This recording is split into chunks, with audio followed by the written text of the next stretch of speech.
ಕರ್ನಾಟಕ ಶಾಲಾ ಪರೀಕ್ಷೆ ಮತ್ತು ಮೌಲ್ಯ ನಿರ್ಣಯ ಮಂಡಳಿ ಇಂದು ಏಪ್ರಿಲ್ 23 ಗುರುವಾರ 10ನೇ ತರಗತಿ ಪರೀಕ್ಷೆ ಫಲಿತಾಂಶ 2026 ಪ್ರಕಟಿಸಿದೆ.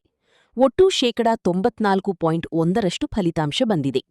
ಈ ಮಧ್ಯೆ ಪರೀಕ್ಷೆಯಲ್ಲಿ ನಿರೀಕ್ಷಿತ ಫಲಿತಾಂಶ ಗಳಿಸದ ವಿದ್ಯಾರ್ಥಿಗಳು ಮರುಮೌಲ್ಯಮಾಪನಕ್ಕೆ ಸಜ್ಜಾಗಿದ್ದು, ಇದರ ಪ್ರಕ್ರಿಯೆ ಕುರಿತು ಮಾಹಿತಿ ಪಡೆಯುತ್ತಿದ್ದಾರೆ. ಇನ್ನು ಎಸ್ಎಸ್ಎಲ್ಸಿ ಫಲಿತಾಂಶ ಹೊರಬೀಳುತ್ತಿದ್ದಂತೆ ನಿರೀಕ್ಷಿತ ಅಂಕ ಗಳಿಸದ ವಿದ್ಯಾರ್ಥಿಗಳು ಮರುಮೌಲ್ಯಮಾಪನ ಆಯ್ಕೆ ಮಾಡಿಕೊಂಡಿದ್ದು, ಇದರ ಪ್ರಕ್ರಿಯೆ ಬಗ್ಗೆ ಈಗ ಮಾಹಿತಿ ಕಲೆ ಹಾಕಲಾರಂಭಿಸಿದ್ದಾರೆ. ಹಾಗಿದ್ದರೆ ಬನ್ನಿ, ಎಸ್ಎಸ್ಎಲ್ಸಿ ಮರುಮೌಲ್ಯಮಾಪನ ಪ್ರಕ್ರಿಯೆಯ ಸಂಪೂರ್ಣ ಮಾಹಿತಿ ಪಡೆಯೋಣ. ಆನ್ಲೈನ್ ಮೂಲಕ ಕರ್ನಾಟಕ ಒನ್ನಲ್ಲಿ ಪಾವತಿ ಶುಲ್ಕ, ಸ್ಕ್ಯಾನ್ ಪ್ರತಿ ಒಂದು ವಿಷಯಕ್ಕೆ ₹410, ಮರುಮೌಲ್ಯಮಾಪನ ಒಂದು ವಿಷಯಕ್ಕೆ ₹810.